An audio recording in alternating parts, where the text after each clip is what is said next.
Martyn Hegarty, like John, I came here in '57 as well. I'm from Mullingar. I went to England to work in '71. I'm married to Marcella and 6 children.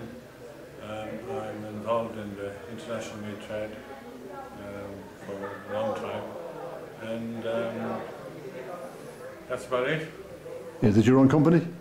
The meat trade? More or less, yeah. What's it called? Larkfield Foods. Larkfield Foods. And you're resident in England? You live in England now, yeah? I live in England, yeah. What part are you in? I'm in Letchworth Garden City, which is reasonably near Luton Airport. Okay. And on the way towards Newmarket that way, you know. What's your memories of here? Well, I think my memories, the first week was very, very difficult because I was good Gaelic football in hurling. I used to play for the Downs up in Mullingar. And when I moved here, when I came here, I don't think my parents knew that I played rugby, you know. And I remember the first week, and I wrote to my parents and I said, "No, take me out of here very quickly," I said, because I said they don't even play football hardly. I said they have a bloody ball that's shaped like a bloody egg. I said, you know. I said that I just. But anyhow, I found out later that I think my parents rang up at one of the police said, "Just ignore the letter. Everyone sends this kind of letter, you know." I was just saying, I was with my son today, and he was sent somewhere, and he rode home, and I think my mother or my wife would be down here collecting him, you know. So the times were quite tough, and I do remember Father Isle very well as well, because when we had it. First game of rugby, we were out there running around, and I don't know where I was playing, but anyhow, during study one night, he came up to me and he said, "Hegarty," he said, "I want you out tomorrow, we're going to play you at full back." And I said, "That's not so bad, because, you know, full back, I thought, you don't get much of the ball at all, you know, it's all up in the forwards." And he said, "Right," he says, "He had someone up there," he said, "Kick the ball, you have to catch the ball." This fella kicked the ball, I forget who was kicking the ball. And I caught one or two. And then he said, "Right," he says, "you see these other guys now, they're going to run at you. And you have to catch the ball." I said, "All right, you know, ball." And the ball had come just about the time they were going to hit you, and I kind of, you know, stepped out of the way. And he said, "Martin," he said, "you have to keep your eye on the ball. Keep your eye on the ball. Ignore everything else." I said, "All right." And he had these fellas running. I think one of them was PJ Dwyer or someone. That's bad fuck. I said, "No." 2 or 3 times this happened, and I went over to the intern and said, "Look, I can't do this. I claim the ring." And, "No, you'll have to do this. You'll have to do it." I said, "I can't. But still, we'll be here all night. I won't be able to catch it." So I caught it in the end.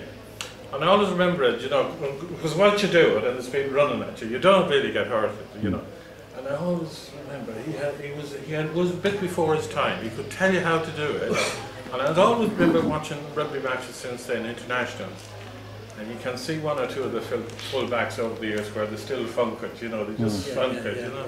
They take their eye off. Yeah, you take your eye off at your finish. But he was a fantastic He was a coach before his time. 30 years before his time. I have never heard so many people now here today to talk about Father Ryan. Oh, yeah. And he was a nice, mild man. Yeah, he never raised advice. He never lasted. Never raised advice. You know, like the worst he could say was, "Blow you." Blow you. Blow you. Oh, yeah. That was the worst he could say. And I remember I used to be doing the hurls, and he'd come up to me, and Cliffy Bulger used to be behind me. And he used to say, "Martin or Hegarty, when you get your foot down as quick as you can when you get over the hurl, get your foot on the ground." And Cliffy was listening to this for a while, and he says, if he has to get his foot on the ground that quick, he won't be able to get over the hurls. And Father Ryan says, "Continue with your studies." But there were rough times. There were rough times, but they were rough and tumble. But I mean, I think austerity didn't even come into it. Did you wash your togs every week in football? I remember washing. Without the rain going. Look, you're here. You'd be here for a term, at the end of the term you're about to bring them home and they'd stand up on the road. You could step into them. Well, they're either stand up from the stiff mud or they collapse from the A number of years ago with Father Page, we're talking about him, and the haunt, the one on the wall, the 17th of November or October, she was supposed to appear. But Cliffy was beside me in the bed, and I think we were number 13 down with it, but I took the pillow, he went out to the toilet, and I took the sheet of the bed. And Cliffy went to the jacks about 12 or 2 o'clock, whatever it was, and I followed him over to the sheet, and I heard the footsteps coming, I thought it was Cliffy coming back. So I said, woo, and leapt. Oh, I got the great welt in the jaw, Father Page. I got milled, I got leveled. Father Page. Oh, Jesus. I didn't think he'd million or leather. Level me, he did with a box. He was, I know, he was a gentleman. But I just thinking, we must have got something out of it, like. We all see did. so many of us back here again today, you know. And we all did reasonably well, because I asked Paddy what they were all doing. My daughter said to me, she said, I bet a lot of them fell on the wayside. I said, I don't think so. So I asked Paddy to send me a list of what we're all doing. And like, you know, they're all like doctors, there's accountants, there's I don't think anybody fell. there's guards, there's nurses, there's all It's very kinds of... strict here, but like, I mean, the way it had, if you put 160 or 80 guys into a spot and try and control them, you weren't strict, you were in trouble. I think they made good characters out of them. I think we're all kind of strong. They made strong characters out of us. I think we're all kind of... You were tough. When you left here, you were ready for the world. You're afraid of nothing. Oh, no, You better be ready for it. Yeah, I find that so much. All the guys I don't know, I mean, they're all tough guys. Like, they won't step back from anything, you know. There wasn't many shrinking violets now, you know. No. Without you prepared for what came your way. Like, there was a bit of corporal punishment there, but it was kind of accepted. It was done, and I mean, I got it. You got it. I got it, but I have no resentment about it. Or no. Tough times. Oh, yeah, there was. tough times. But if there wasn't a bit of toughness, I mean, could you imagine what it was if you didn't have it? You had to have control, and we thought it was horrible, but like, who cared? But like, it was tough at home and it was tough at animals. I mean, the way to treat animals longer was terrible, you know. Yeah, everything was tough that time, you know. More was tough. No matter what you did, it was tough. And you know, is society any better by going softer today? Are we any better, you know? Oh, yeah, no, we had better times. Because there were no drugs, no nothing. We had way better times. Just no comparison. I seen my own family. Oh God, we had far better times. What age were you when you took your first drink? I don't drink. When I took my first drink, oh shit, probably 40 or 50, I don't know. 40, I don't drink, but I've had maybe 2 brandies in my life. John? I don't know, it was 23 or 24. I was about the same. What age were you when you had your first drink? Well, I went to university and I hadn't drank until I went there, you know. Yeah, I'm saying. And I remember saying to my parents, no, I'm not going to drink, I'm not going to drink. And of course, you're living with 3 guys and the first day I said, right, we're going down to the pub. And of course, not being a very strong character, I went down to the pub and started drinking. You went to the knees. Where'd you go to college?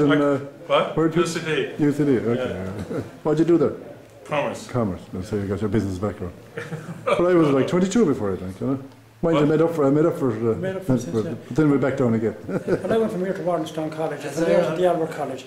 But there was no drinking in those schools either. Yeah. Like when I went to Warrenstown, there was drink, definitely there was no such a thing as drink. And you did get out, you got into trim, or you got up to Chocolate, or whatever the case was.